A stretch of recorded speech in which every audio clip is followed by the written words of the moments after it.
ನಲ್ಲಿ ಕೆಜಿಎಫ್ ಎನ್ನುವ ಹೆಸರಿನಲ್ಲಿ ಸಿನಿಮಾ ಸೆಟ್ಟೇರಿದ್ದಾಗಲೇ ಆ ಸಿನಿಮಾ ಕುರಿತು ಬಹಳ ಕುತೂಹಲ ಉಂಟಾಗಿತ್ತು.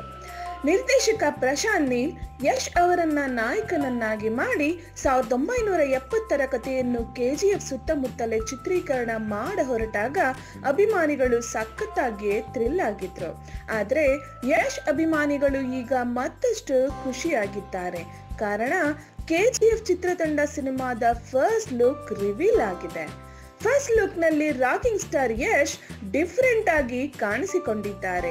ಅದ್ಧೂರಿ ವೆಚ್ಚದಲ್ಲಿ ತಯಾರಾಗುತ್ತಿರುವ ಕೆಜಿಎಫ್ ಸಿನಿಮಾದ ಮೊದಲ ಲುಕ್ ನೋಡಿದ ಅಭಿಮಾನಿಗಳು ಯಶ್ ಅವರನ್ನ ಕಣ್ತುಂಬಿಕೊಳ್ಳಲು ಕಾತುರರಾಗಿ ಕುಳಿತಿದ್ದಾರೆ.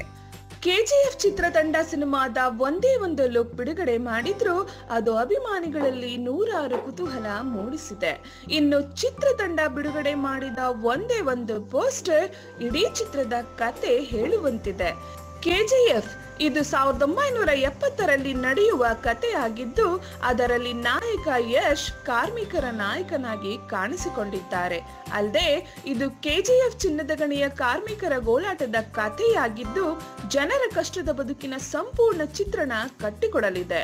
ಅಂತೂ ಕೆಜಿಎಫ್ ಗಣಿಯ ಚಿನ್ನದ ಬದುಕನ್ನ ಹಾಳು ಮಾಡಿದ ಕೆಟ್ಟ ಶಕ್ತಿಯ ವಿರುದ್ಧ ನಾಯಕ ಯಶ್ ಹೋರಾಡುತ್ತಾರೆ. ಏನೇ ಆದ್ರೂ ಕೆಜಿಎಫ್ ಸಿನಿಮಾ ಕನ್ನಡ ಸಿನಿಮಾ ರಂಗದಲ್ಲೊಂದು ಮೈಲಿಗಲ್ಲಾಗೋದ್ರಲ್ಲಿ ಯಾವುದೇ ಸಂದೇಹ ಇಲ್ಲ. ಹೆಚ್ಚಿನ ಸಿನಿಮಾ ಮಾಹಿತಿಗಳಿಗಾಗಿ ಸಿನಿ ಸರ್ಕಲ್ನ ಸಬ್ಸ್ಕ್ರೈಬ್ ಮಾಡಿ. Thank you.